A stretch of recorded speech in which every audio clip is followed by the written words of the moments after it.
Assalamualaikum warahmatullahi wabarakatuh.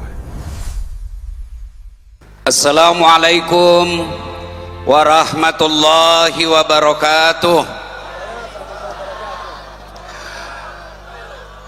Alhamdulillah, alhamdulillahi rabbil alamin. Wa bihi nasta'inu ala umurid dunya waddin. Ashhadu an la ilaha illallah wa ashhadu anna muhammadan abduhu wa rasuluh. Allahumma salli ala sayyidina Muhammad wa ala alihi wa sahbihi ajma'in, amma ba'd. Faqad qala Allah subhanahu wa ta'ala fi kitabil karim, bismillahirrahmanirrahim, innallaha wa malaikatahu yusalluna 'alan nabi ya ayyuhalladzina amanu sallu alaihi wa sallimu taslima. Sesungguhnya Allah dan para malaikatnya berselawat kepada Rasulullah Muhammad sallallahu alaihi wasallam. Maka wahai orang-orang yang beriman, berselawatlah kalian kepada Rasulullah dengan sebaik-baik selawat. Suatu kali Nabi bersama malaikat Jibril. Nabi tiba-tiba melihat ada malaikat lebih sejuta jari-jarinya. Nabi kagum dan bertanya kepada Jibril, wahai Jibril, malaikat apa itu? Banyak betul jari-jarinya. Jibril menjawab, ya Muhammad, itulah malaikat yang Allah tugaskan mencatat air ketika hujan. Ibu-ibu, ada yang bisa catat air hujan? Ada? Kada bisa. Kenapa? Jumlahnya banyak, jatuhnya rame-rame dan laju. Mana bisa dicatat? Lalu Nabi bertanya kepada malaikat ini, wahai malaikat, apa betul kau mampu mencatat air ketika hujan? Ya, ku catat yang jatuh di gunung, ku catat yang jatuh di laut, ku catat yang jatuh di darat. Tak setetes pun yang tidak aku catat, maka aku sibuk dengan jariku yang banyak ini. Lalu malaikat ini berkata, ya Muhammad, ada satu yang tidak mampu aku catat. Kenapa? Jumlahnya lebih banyak daripada air hujan. Apa gerangan? Ketika umatmu berkumpul di satu tempat seperti kita ini sekarang, lalu mereka bersalawat bareng-bareng kepadamu, aku tidak bisa mencatat betapa banyak pahala yang Allah turunkan di tempat itu. Itulah sebabnya ulama-ulama kita dulu, termasuk malam ini, ketika mereka berkumpul, mereka bersalawat kepada Nabi rame-rame. Kenapa? Jumlah pahalanya lebih banyak daripada air hujan. Bapak Ibu sidin sekali sebarataan, orang masuk surga bukan karena tidak ada dosa. Orang masuk surga bukan karena tidak ada dosa. Kalau orang masuk surga tidak ada dosa, tidak ada isinya surga kecuali Muhammad sallallahu alaihi wasallam. Mana ada manusia yang tidak ada dosanya? Ini di belakang saya, muka-muka penuh dosa juga semua ini.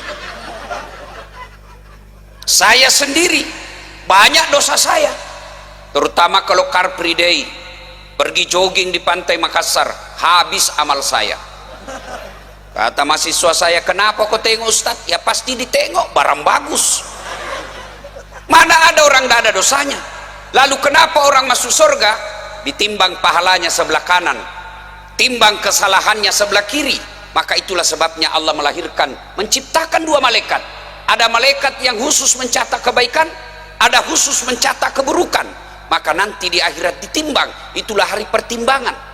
Apabila kebaikannya lebih banyak daripada dosanya, maka dia masuk surga meskipun kebaikannya hanya selisih 0,1%. Tuan-tuan, kalau tidak bisa memperbanyak amal, jangan memperbanyak dosa. Kalau banyak dosa, yakini lebih banyak amalmu. Yang jadi masalah, kita banyak dosa kurang amal, mau masuk surga. Mau masuk surga, perbanyak kebaikan. Maka ketika berkumpul seperti ini, bersalawatlah, karena pada saatnya nanti ditimbang pahala, salawat itu lebih berat, lebih banyak jumlahnya daripada air yang hujan. Saya mau ajak salawat, bisa? Bisa? Bisa? Kita tanding malam ini, mana lebih kencang suaranya bapak-bapak dengan ibu-ibu. Bisa? Yang merasa jenis kelamin laki-laki diam dulu, kita dengar dulu ini babinian, ras terkuat di bumi. Geser kanan tidak belok. Ayo, bisa ibu? Dipimpin oleh permaisurinya Pak Bupati.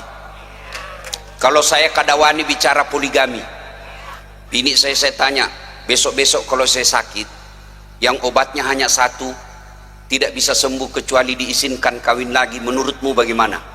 Apa dia bilang? Lebih baik kau mati. Saya doakan kau husnul khotimah. Ayo kita salawat dulu ya. Salatullah, ibu-ibu dulu, ala toha rasul. Salatullah ala yasin. Masya Allah, ibu yang di sini yakin lebih banyak pahalanya ibu daripada yang di belakang. Sudah kena hujan, salawat bareng-bareng, di belakang tidak ada saya dengar.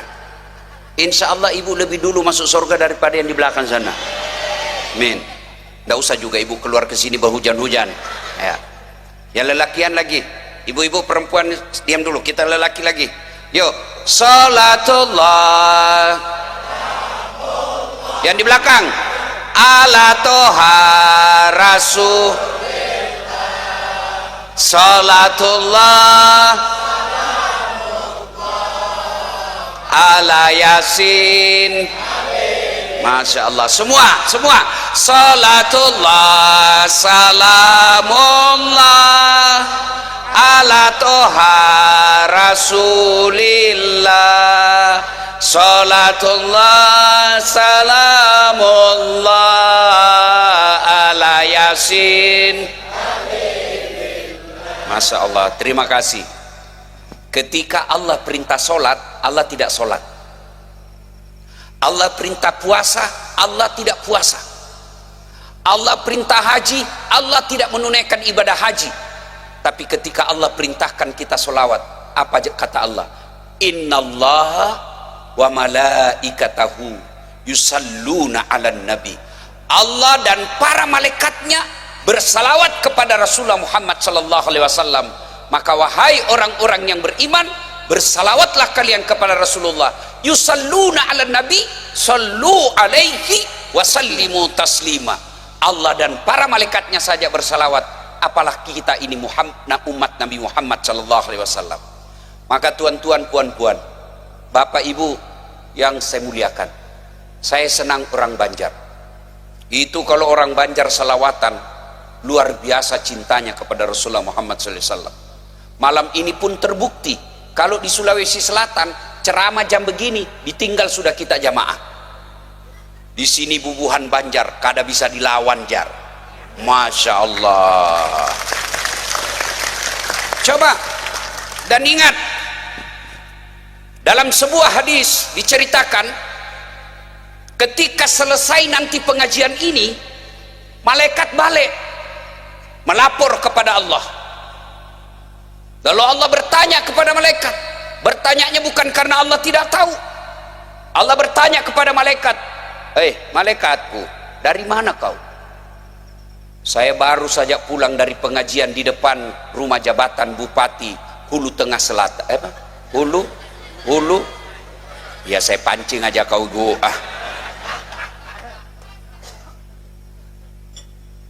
Apa yang mereka lakukan? Siapa-siapa yang hadir di situ? Allah bertanya bukan karena tidak tahu. Oh, diundang sama bupatinya. Masya Allah. Bupati punya adab. Tidak ada guna bupati kalau tidak punya adab. Tidak ada punya gunanya wakil bupati kalau tidak punya adab. Adab beliau tinggi. Kenapa? Dia ke sana. Itu menunjukkan adab mulia, tidak mau membelakangi ulama.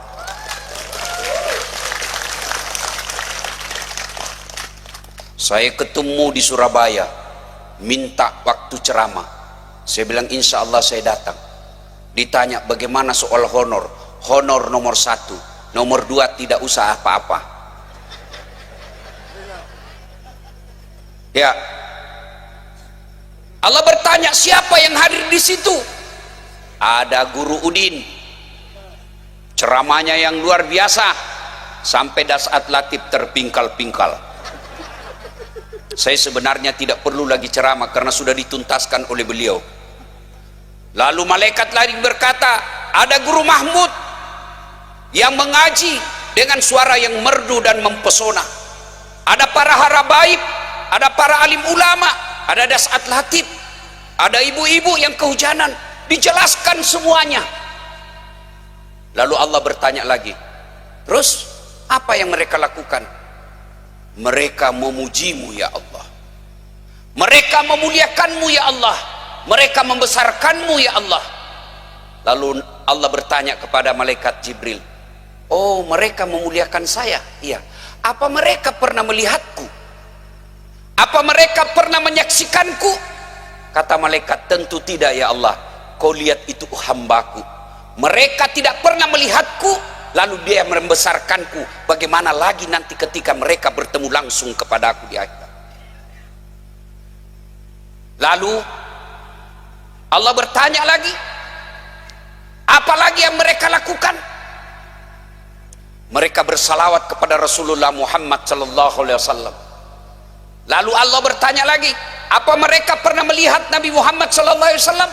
Tidak ya Allah, tentu mereka tidak pernah menyaksikan Muhammad sallallahu alaihi wasallam. Kata Allah, kau tengok itu, kau lihat itu hambaku, mereka tidak pernah bertemu dengan Nabi, mereka tidak pernah menyaksikan Nabi, tapi mereka memuliakan Muhammad sallallahu alaihi wasallam. Lalu apa yang dia lakukan? Mereka memohon kepadamu ya Allah agar dihindarkan dari api neraka. Lalu Allah bertanya lagi, apa mereka pernah melihat api neraka? Tentu tidak ya Allah, kau lihat itu hambaku, mereka belum pernah melihat api neraka, mereka sudah minta agar terhindar api neraka, apalagi kalau mereka sudah melihat api neraka. Ibu-ibu, sebagai gambaran, itu api neraka kata Nabi yang paling ringan, diletakkan kerikilnya di neraka di kakinya, saking panasnya mendidih sampai ke otaknya, itu yang paling ringan. Allah pertama menciptakan api neraka, Allah pertama ciptakan api warnanya merah, itu apinya para perokok. Coba lihat ujung rokok. Saya pernah ditanya guru, dia bilang, guru, di akhirat nanti di surga ada ndak rokok? Saya bilang ada, cuma apinya ambil di neraka. Dia bilang, oh iya, api perokok warnanya putih, warnanya merah, lalu dibakar 1000 tahun, warnanya berubah menjadi biru. Itu apinya ibu-ibu yang menyala di kompor, ya kan? Dibakar lagi 1000 tahun, berubah warnanya menjadi putih. Itu yang ada di pabrik-pabrik baja.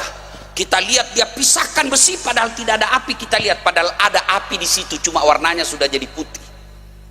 Dibakar lagi 1000 tahun, akhirnya menjadi hitam. Itulah warnanya api neraka.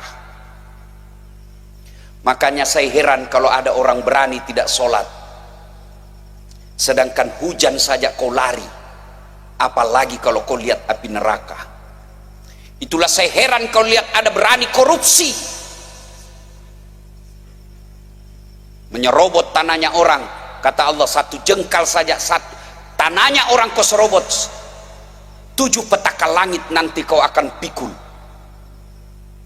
Itulah saya heran kalau ada orang ngambil barang-barang kantor, mesin ketik, korden, kertas,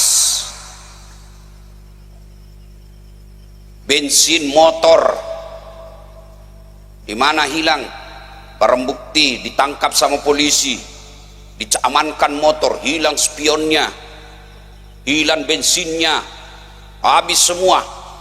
Itu mereka nanti saya bayangkan bagaimana gelapnya kehidupannya di akhirat kelak. Api neraka mana bisa kita tahan. Lalu Allah lagi berkata, apa lagi dia minta? Ya Allah, mereka memohon kepadamu, ya Allah masukkan mereka ke dalam sorga. Kata Allah, apa mereka sudah pernah lihat sorga? Tentu tidak ya Allah. Kau lihat itu hebatnya umatku, hambaku. Kau lihat itu hebatnya hambaku. Mereka saja belum pernah melihat sorga, sudah minta dimasukkan ke dalam sorga, apalagi kalau dia lihat nanti sorga. Bu, sorga, jangan pernah membayangkan sorga seperti apa yang di dunia. Kalau Allah bercerita bahwa sorga itu airnya susu, jangan bayangkan seperti susu yang ada di dunia. Kenapa Allah sebutkan barang-barang seperti di dunia? Untuk gampang kita mengerti. Perempuan di akhirat nanti perawan terus. Bapak-bapak yang kadawani bapoligami, tenang, nanti di akhirat disediakan 1 lelaki 7 bidadari. Langsung dia bilang istri saya, jadi bagaimana saya nanti? Kau jangan bayangkan di dunia seperti sifatmu di sorga. Di dunia tidak ada cemburu, di akhirat tidak ada lagi cemburu. Poligami, jangan berpikir di akhirat nanti istri pertama cemburu. Tidak ada cemburu di akhirat. Maka tenang, kalau kada wani di dunia kita tunggu di akhirat kelak. Minta maaf Abah Gurudin, kalau bubuhan Banjar takut sama bininya, kada wani dia sama bini. Minta maaf, orang Bugis tidak takut sama bininya, cuma bininya lebih berani. Ya. Lalu Allah berkata, apalagi yang mereka minta? Mereka minta dimasukkan ke dalam sorga. Allah sampaikan, wahai malaikat, kau catat semua yang hadir, tidaklah mereka tinggalkan tempat duduknya setelah aku ampuni dosa-dosanya. Insya Allah kita balik nih, sudah diampuni dosa. Tapi sedulur-sedulur, dosa yang mana diampuni Allah? Dosa kepada Allah. Sementara dosa kepada bupati, dosa kepada bini, dosa kepada jiran tetangga, dosa kepada teman kerja, belum diampuni sebelum minta maaf sama yang bersangkutan. Nah, saya dengar pidatonya Pak Bupati tadi, rasa-rasanya pidato tadi pidato curhat. Marilah kita bersaudara, jangan saling menyakiti. Bu, ibu, bu, bu, Nabi pernah tanya, atadruna manil muflis? Tahu enggak kamu yang bangkrut di akhirat kelak? Yang tidak sholat ya Rasul, dia sholat. Yang tidak puasa ya Rasul, dia puasa. Yang tidak haji ya Rasul, dia haji. Yang tidak bayar zakat ya Rasul, dia bayar zakat. Lalu kalau begitu siapa yang bangkrut ya Rasul? Jarusu wa khati'ur rahim, tetangga yang jahat sama tetangganya dan yang memutuskan tali persaudaraan. Kenapa putus tali persaudaraan? Satu diantaranya efek pilkada.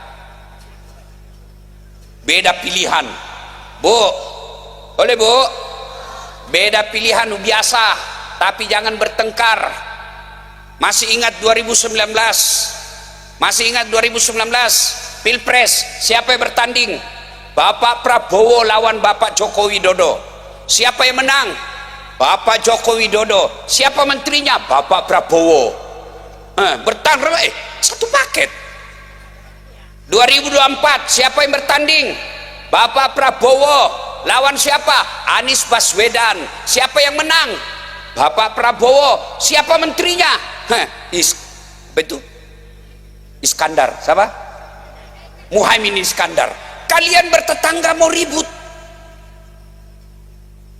Pilkada biasa. Jangan gara-gara pilkada kita bertengkar saling menyerang.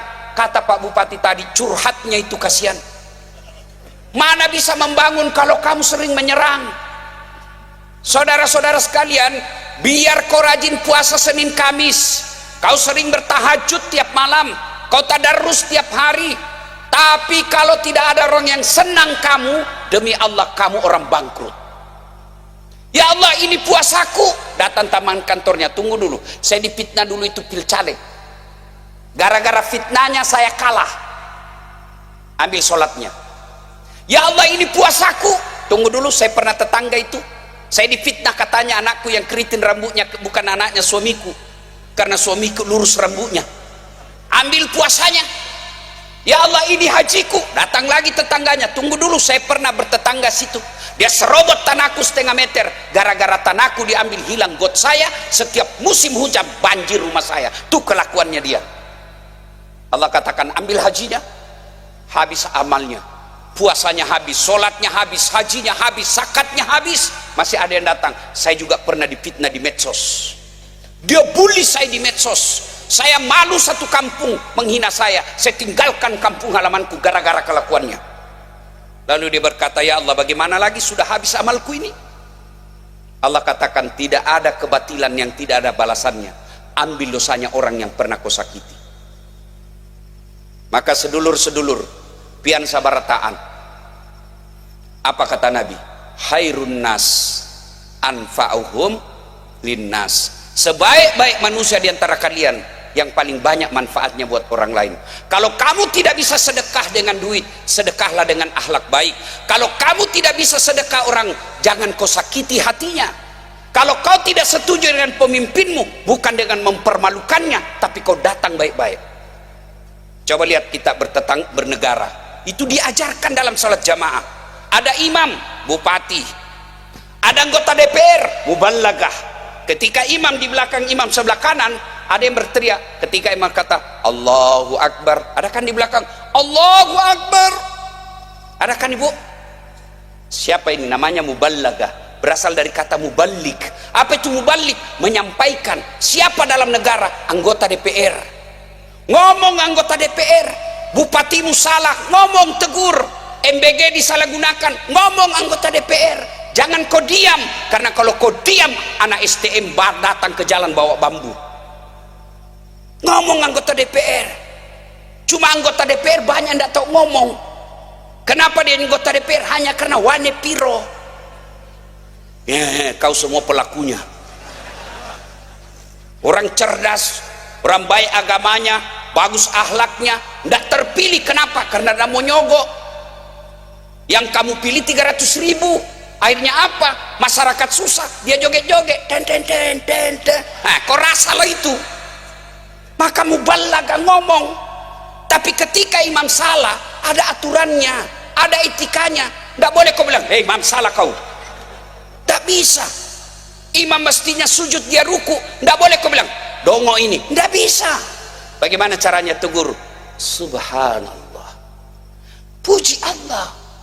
Tidak setuju sama kebijakan bupati, bukan dengan menghinanya. Kalau kalian menghina, ada disebut dosa jariah. Bukan cuma amal jariah yang ada dosa jariah. Sekarang setelah saya lihat, saya ini dosen komunikasi, mengajar tentang media komunikasi. Orang sekarang panen dosa di medsos. Perempuan selfie-selfie kasih keluar ledianya. Joget-joget bikin konten. Apa kau dapat itu? Putar ke kiri nona, putarlah ke kiri. Apa kau dapat itu? Kiri kanan, kiri kanan.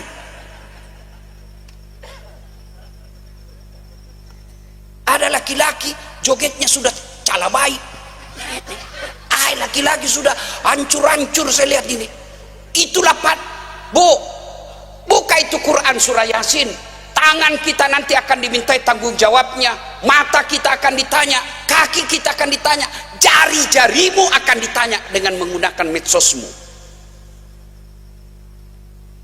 Kau sebarkan konten-konten porno, kau sebarkan fitnah hanya karena beda yang kau pilih, bukan Pak Bupati yang sekarang kau pilih. Lalu kau sebarkan berita-berita bohong. Selama berita itu beredar, selama itu kau panen dosa. Benar sekalipun itu berita, tidak boleh disebarkan kalau itu mengandung kemungkaran, kehancuran. Suatu kali Abu Hurairah berlari-lari menuju ke pasar. Lari-lari, tahan sama Umar. Abu Hurairah, mau kemana kau? Berita penting. Apa? Baru saya dengar Nabi berkata, siapa yang syahadat yakin sampai mati pasti masuk surga. Umar bilang, tunggu dulu, apa betul Nabi bilang begitu? Abu Hurairah bersama Umar bin Khattab datang ketemu sama Nabi. Ya Rasulullah, katanya Anda mengucapkan siapa yang syahadat yakin sampai mati pasti masuk surga. Iya, baru saya bilang gitu. Terus kenapa Umar? Masalahnya ya Rasul, ini Abu Hurairah dia mau umumkan di pasar. Kenapa? Jangan kata saya Rasul. Kenapa? Nanti salah paham umat. Biar zina yang penting syahadat masuk surga. Biar tidak sholat yang penting syahadat masuk surga. Biar judi yang penting syahadat masuk surga. Bahaya ini kalau orang awam terima. Kalau ini kalimat diterima oleh orang tidak paham agama baik, salah paham mereka. Jangan disampaikan. Kata Nabi, iya. berita seperti ini jangan kau sampaikan. Padahal benar. Tapi Nabi katakan bahayanya lebih banyak. Itulah sebabnya kita dalam Islam ada disebut likulli makam makal wa likulli makal makam. Setiap ucapan ada tempatnya dan setiap tempat ada ucapan yang cocok untuk itu. Maka ibu-ibu hati-hati ya. Jangan gampang curhat di medsos. Pergi suaminya 2 minggu, di mana di kau? Kesepian banget, pret. Ibu-ibu sekarang banyak cerai gara-gara curhat di medsos. Mereka berdoa tapi berdoanya di medsos. Ya Allah lindungi suamiku. Sibuknya itu Tuhan mau baca Facebookmu. Ya Bapak Ibu saudara-saudara sekalian, maknanya curhatan Pak Bupati tadi. Wa'tasimu bihablillahi jami'a wa la tafarraqu. Berpegang teguhlah engkau kepada tali persaudaraan agama Allah dan janganlah engkau bercerai-berai. Kepada para alim ulama, dakwalah seperti Guru Udin kita tadi. Masya Allah, saya terpesona. Saya bilang beginilah Rasulullah, sehingga gampang orang terpesona dengan Islam. Ada juga penceramah neraka saja terus dicerita. Dari pertama sampai terakhir neraka saja terus. Kayak dia saja panitia hari kiamat. Hei, kok dibanting, dilipat, ditusuk, dipak. Dia bilang anak muda ndak usah kopi masjid ya bikin takut-takut itu Ustaz. Ada juga yang begitu. Itu Islam. Bapak Ibu saudara-saudara sekalian, gunakan media sosial kita, jangan memecah belah. Nabi katakan innamal mu'minuna ikhwa. Umatku itu seperti badan ini. Coba lihat badan kita Pak. Tangan kanan gatal tanpa disuruh kiri yang garuk. Tangan kiri yang gatal tanpa diundang kanan yang garuk. Gatal dua-duanya, kerjasama. Jangan ketawa, saya serius sini. Ayo. Anak muda jalan-jalan tengah malam. Mau pergi rumahnya ceweknya, tahan tuh kaki tahan tuh, otomatis semua tubuh bergerak dan ikut merasakan sakit. Apa yang pertama bereaksi? Mulut. Aduh, window pedina, bugis. Mulut, kaki yang tahan tuh, mulut yang bereaksi. Yang berikutnya apa? Mata mencari. Yang berikutnya mulut meniup. Yang berikutnya tangan mengusap. Padahal kaki yang bermasalah. Tidak ada orang tahan tuh kakinya. Rasa kau pergi jalan. Begitu kita mestinya di hulu Sungai Selatan. Satu sakit yang lain ikut merasakan. Ada yang menyerang bupati, masyarakat berkata, jangan kau ganggu pemimpin kami. Kalau kau ganggu kami masyarakat hulu Sungai Selatan yang kau hadapi. Itu yang namanya Islam. Datang pengusaha sawit, datang pengusaha batu bara, datang pengusaha apa saja mau merusak alam kita, sampaikan ke Pak Bupati, larang mereka popot. Kalau tidak kami rakyat yang akan menghadapi mereka. Itu yang disebut Islam. Bersatu. Ada yang ganggu polisi, masyarakat datang, jangan kau ganggu polisi, kita bisa tentram di hulu Sungai Selatan ini karena ada polisi yang jaga kita. Ibu-ibu, jangan musuhi polisi. Mana enak hidup ini kalau tidak ada polisi? Kita punya rumah di Serobot, anak diperkosa, kau datang ke polisi, tolong Pak Kapolres bantu kami. Apa kata Kapolres? Mohon maaf, baru polisi bubar. Ibu-ibu hilang motormu, siapa kau cari? Siapa? Imam. Imam aja hilang motornya. Ayo, siapa kau cari? Polisi. Adek-adek, ada yang curi motormu, siapa kau cari? Polisi. Ibu-ibu hilang suamimu, siapa kau cari? Ya kau cari suamimu lah, masa kau cari polisi? Iya. Begitu juga polisi. Ada yang serobot lahannya orang, ada perusahaan mau serobot rakyat, kamu datang sebagai aparat. Jangan malah tunduk di pengusaha, tunduk sama uang. Jangan begitu. namanya wa'tasimu bihablillahi jami'a wa la tafarraqu. Berpegang teguhlah engkau kepada tali persaudaraan agama Allah. Kalau ini yang kita pegang, Pak, maka Islam kuat, bisa menggenggam apa saja. Ini coba lihat ini, ulama menggambarkan, mengibaratkan seperti jari ini. Apa ini? Ulama menggambarkan ini apa? Penguasa. Kalau penguasa Pak Bupati bilang begini, aman. Tapi kalau bilang begini, hancur kau. Ini kedua, siapa ini? Pengusaha. Kalau pengusaha bilang bangun masjid di sana, jadi. Tapi kalau orang miskin bilang bangun di sana, dia bilang orangnya siapa kok? Pengusaha. Ini apa? Ulama menggambarkan ini aparat penegak hukum. Ulama tidak boleh kanan, tidak boleh ke kiri. Maka dia tempatnya paling tinggi. Penegak hukum. Hukum paling tinggi dan ulama. Tiga, ini jari kelingking. Apa ini jari kelingking? Ini anak muda, generasi muda. Pak Bupati mumpung ulang tahun, saya tadi bercerita sepanjang jalan. Luar biasa Kalimantan Selatan ini kayanya. Tidak seperti kayanya kami di Sulawesi Selatan. Sini ada batu baranya. Bekerja mana tidak ada batu bara di Sulawesi Selatan. Kita lihat sungai-sungai di Sulawesi, di Kalimantan Selatan ini, ponton satu kali lewat katanya miliaran di atasnya. Maka saya bercita-cita, berharap mudah-mudahan para bupati yang ada di Kalimantan Selatan, dia datangi kepala dinasnya semua, bikin tim pencari bakat, cari anak-anak mulai SD, SMP, SMA yang sampai mahasiswa, cari mereka yang cerdas, kuliahkan sampai ke luar negeri, pulang bangun kampungmu Kalimantan Selatan.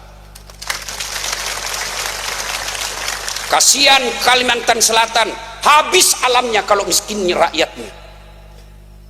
Jangan sampai kekayaan alam kita hanya dinikmati oleh segerintis orang. Boleh pengusaha kaya, boleh, tapi tularkan kekayaanmu kepada masyarakat yang ada di Kalimantan Selatan. Cari pengusaha. Besok selesai ulang tahun, Pak Bupati telepon semua pengusaha. Saya ajak kalian beramal. Saya ajak kalian masuk surga sama-sama. Lebih baik saya paksa kau masuk surga daripada kau sukarela masuk neraka. Bagaimana caranya Pak Bupati? Kau cari anak-anak orang pintar. Tidak mungkin tidak ada orang pintar di Kalimantan ini. Tidak mungkin tidak ada anak-anak pintar di hulu sungai selatan ini. Pasti banyak anak pintar. Apakah dia pintar agama?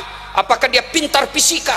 Apakah dia pintar kimia? Apakah dia pintar media sosial? Sekolahkan mereka sampai di mana. Yang penting bikin surat perjanjian. Pulang bangun kampung. Kalau ini terjadi, maka akan wujud janji Allah. Walau anna ahlal qura amanu wattaqau lafatahna alaihim barakati minas sama'i wal ard. Penduduk beriman dan bertakwa, kata Pak Bupati tadi, ayat yang disampaikan, maka saya akan turunkan keberkahan dari langit dan keberkahan saya munculkan dari dalam tanah. Mau lihat buktinya ayat ini? Lihat itu Timur Tengah. Pian sabarataan yang pernah pergi umroh, tengok itu dari Mekah ke Madinah, kiri kanan kita lihat padang pasir, gunungnya coklat, tidak ada rumputnya. Maka mereka datang ke Bogor, mengeluarkan duit sampai ratusan juta hanya untuk melihat gunung yang hijau. Bubuhan Banjar kada usah pergi Bogor, keluar saja dari rumah kau tengok gunung hijau. Saudi Arabia hanya punya gas dan minyak. Di Indonesia, subhanallah, sawitnya banyak, nikelnya banyak, batu baranya banyak, timahnya banyak, jandanya ramai.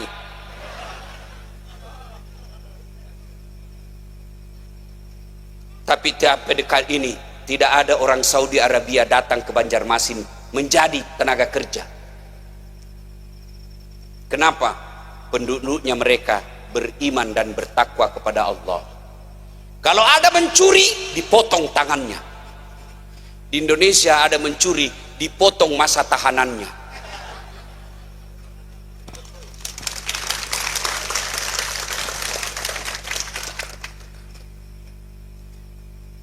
Kalau kita belajar dari kejadian di Sumatera, pejabat-pejabat pembohong mau membodohi masyarakat bahwa tidak ada penebangan, Allah tunjukkan melalui tentaranya namanya air. Dia keluarkan semua itu pohon-pohon dari dalam gunung yang sudah digondol. Berapa gelondongan kayu yang keluar lengkap dengan nomor-nomornya. Tidak mungkin itu gara-gara cuaca, itu gara ulah tangan-tangan manusia. Maka Allah turunkan bencana. Allah itu bukan maha menyiksa, tapi Allah maha penyayang. Allah itu bukan maha penganiaya, tapi Allah maha rahim. Tidak mungkin Allah serta-merta turunkan bencana kecuali diundang. Apa yang mengundang bencana? Menurut Al-Quran surah Al-Baqarah ayat 61, wa yakfuruna bi ayatillah, mereka kufur terhadap ayat-ayat Allah. Saya kasih kau sawit, saya kasih kau batu bara, saya kasih kau timah, saya kasih kau alam yang baik, saya kasih kau iklim yang bagus. Orang Jepang tidak mau saya bikin hidup kalau tidak beli baju 1 tahun. Lain bajunya musim dingin, lain musim panas, lain musim salju, lain musim semi. Indonesia 1 baju 1 tahun bisa kau pakai. Allah kasih itu nikmat Allah. Tapi kalau kau kufuri, inna azabi lazadid, kata Allah, tajan nih lo callako, tunggu saya kusiksa kamu. Dan kalau sudah turun siksaannya, beriman tidak beriman kena kita semua. Kenapa? Karena orang beriman membiarkan orang fasik. Yang kedua, kata Allah, wa yaqtuluna anbiya'i bighairi haq, mereka membunuh nabi secara tidak benar. Apa memburu nabi sana ciri fisik? Tidak, nggak ada lagi fisiknya nabi. Apa yang kita bunuh? Sunnah-sunnahnya nabi, injak-injak sunnah nabi. Apa sunnah nabi? Sunnah nabi jangan kau mubasir, karena nabi katakan mubasir itu bagian dari setan. Apa itu mubasir? Ya kalau kau cuma bisa makan 1 hektar sudah cukup, ngapain kau ambil 100 hektar? Kalau ini terjadi, inna azabi lazadid, akan turun azab Allah. Yang ketiga penyebabnya, zalika bima azau, mereka berbuat zalim secara terang-terangan. Coba lihat kezaliman sekarang Pak, dipertontonkan. Orang nyata-nyata salah dilindungi, orang nyata-nyata benar kasihan rakyat kecil dipenjara. Kalau tidak, kata Allah, saya hukum kamu. Itu baru di dunia. Yang keempat, wa kanu yaqtadun, kata Allah, mereka telah melampaui batas. Kata orang Bugis, taliwe-liwe nih, terlampau batas. Orang pikir, biasa kan kita bilang kalau dilihat di medsos, keterlaluan banar, ya kan? Nah itu Allah yang kan. Kalau sudah begitu kezaliman dan terang-terangan, manusia kita rakyat biasa, kita mau apa? Kita mau ngomong dibilangin radikal, kita diam makin hancur.